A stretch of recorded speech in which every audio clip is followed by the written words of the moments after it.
Haworthia is a large genus of small succulent plants endemic to southern Africa.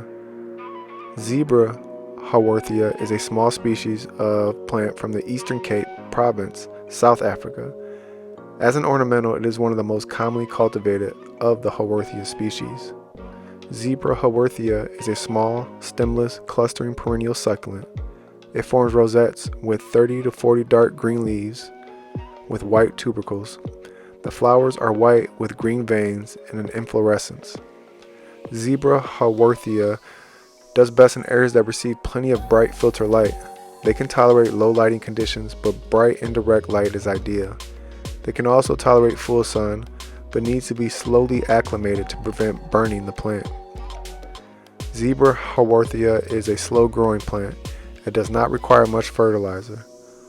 Follow the usual soak and dry method to fulfill the plant's watering.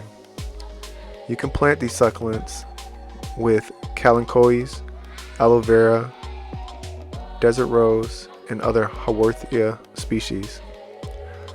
Zebra Haworthia is one of the plants known as entalazi, which are used traditionally to protect against evil spirits and lighting, as well as in certain traditional herbal mixtures and remedies.